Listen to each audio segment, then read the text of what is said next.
Hello friends, देखिए आज जिस शेयर के बारे में हम बात करने वाले हैं 5 रुपये 79 पैसे का है ये। और 2-3 दिन पहले भी मैंने इस पर वीडियो बनाई थी, तब से लेकर 20% के आसपास का रिटर्न ये दे चुका है। 11.5% इसने कल ही रिटर्न दिया है। और देख लेते हैं, एक हफ्ते का रिटर्न देखते हैं तो ये होता है 15.86। एक महीने में जो रिटर्न आया है एक साल में 112% का शानदार रिटर्न है, डबल कर दिया है लगभग पैसा। 5 साल में 151%। और अगर लॉन्ग टाइम देखें तो लॉन्ग टाइम में आप देखेंगे कि एक बार को 474 रुपये पे कंपनी ट्रेड करती थी, लेकिन उसके बाद जो है कंपनी में एक डाउनफॉल आया तकड़ा सा। ये आया था आपका 2010 के बाद, और यहाँ से कंपनी फिर गिरती चली गई नीचे को। 2008 के बाद जो मंदी आई उसके बाद थोड़ा सा संभला भी, लेकिन फिर नीचे चलती चली गई और कंपनी को प्रॉफिट नहीं हो रहे थे। अब जो है बहुत शानदार कंपनी प्रॉफिट कर रही है। यहाँ आप देख सकते हैं कि 2019 में अगर देखेंगे तो लॉस में थी 43 करोड़ के, 44 करोड़ के। और 2020 में यही लॉस जो है घट कर रह गया सिर्फ 53 लाख का। और 2021 में ये प्रॉफिट में चेंज हुआ 1 करोड़ 21 लाख के। और 2022 को देखेंगे तो बहुत ही शानदार ये प्रॉफिट हुआ फिर 151 करोड़ का। लगभग 150 गुना प्रॉफिट कंपनी ने कर दिया 2021 के मुकाबले। और यहाँ से अगर यहाँ तक हम देखें, यहाँ से यहाँ तक, तो बहुत ही शानदार एक रैली कंपनी में देखने को मिली है हमें पिछले 3 सालों में। अगर बैलेंस शीट कंपनी की देखते हैं तो देखिएगा कि रिजर्व है कंपनी के पास 681 करोड़ के अब, और डेप्ट फ्री हो चुकी है कंपनी। 25 करोड़ के डेप्ट हैं, तो ऑलमोस्ट डेप्ट फ्री है। हमें अभी भी शानदार एक प्रमोटर होल्डिंग कंपनी में देखने को मिलती है। देखिए, कभी 68% की प्रमोटर होल्डिंग होती थी, लेकिन इसमें क्या हुआ कि कंपनी ने अपनी जो प्रमोटर होल्डिंग है थोड़ी सी बेचकर और अपने कर्ज को चुकाया है। एक अच्छा साइन है ये।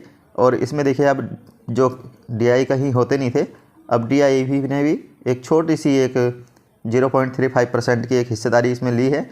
और पब्लिक के पास जहां 39% था पिछले क्वार्टर तक, वो अब 38% रह गया है। पब्लिक से हिस्सेदारी ली गई है अब। और इस पब्लिक में भी अगर हम देखें तो देखेंगे कि एक ये कंपनी है प्रज्ञा रियल्टी डेवलपर प्राइवेट लिमिटेड, इसके पास हैं लगभग 10% शेयर।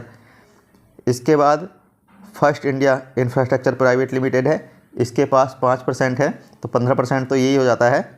फिर ये रवि अग्रवाल हैं, लगभग 6% इनके पास। और फिर से एक नीचे कंपनी देखेंगे आप,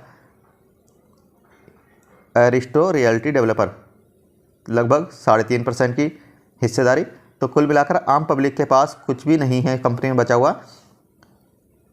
पब्लिक के पास जो है सिर्फ 10 से 11% ही बचता है।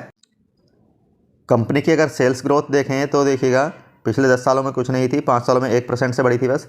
पिछले 3 सालों में 49% से, लेकिन इस साल देखिए क्या शानदार 5878% से कंपनी की सेल्स ग्रोथ हो रही है। वहीं प्रॉफिट ग्रोथ देखेंगे तो जहां पिछले 10 सालों में कुछ नहीं था, 5 सालों में 47% था, 3 सालों में 30%, और यही इस साल 624% हो गया है। साथ ही साथ अगर स्टॉक प्राइस का CAGR देखेंगे तो 10 सालों में माइनस से है, लेकिन 5 सालों में 20% से बढ़ा है, 3 सालों में बढ़ा है 22% से, और पिछले 1 साल में 113% से ये बढ़ा है। कंपनी का नाम देख लेते हैं, श्री ग्लोबल ट्रेडफिन लिमिटेड। कंपनी का जो कामकाज है वो आपको देखिए, ट्रेडिंग स्टील प्रोडक्ट में एक कंपनी कामकाज करती है। और छोटी सी एक कंपनी है, 737 करोड़ की सिर्फ, और PE है, सस्ता है बहुत, 4 रुपये 18 पैसे, 4.18 का। और बुक वैल्यू है 6 की, 6.35, तो बुक वैल्यू से भी नीचे अपना ट्रेड कर रहा है ये। और 10 रुपये इसका हाई गया था, 2 रुपये 55 पैसे लो है, तो बिल्कुल बीचों बीच मिल रहा है हाई और लो के। और देखिए, कंपनी डिविडेंड भी देती है, एक डिविडेंड यील्ड बना हुआ है इसका 3.45% का। तो दोस्तों, जो ये कंपनी है, देखिए ऐसी कंपनी ढूंढने में बहुत टाइम लगता है, तो इसके लिए एक लाइक और एक शेयर ज़रूर कर दीजिएगा, आपसे रिक्वेस्ट है। अगर वीडियो पसंद आई हो तो लाइक कीजिएगा। मिलते हैं फिर नेक्स्ट वीडियो में, तब तक के लिए नमस्कार, जय हिंद, जय भारत।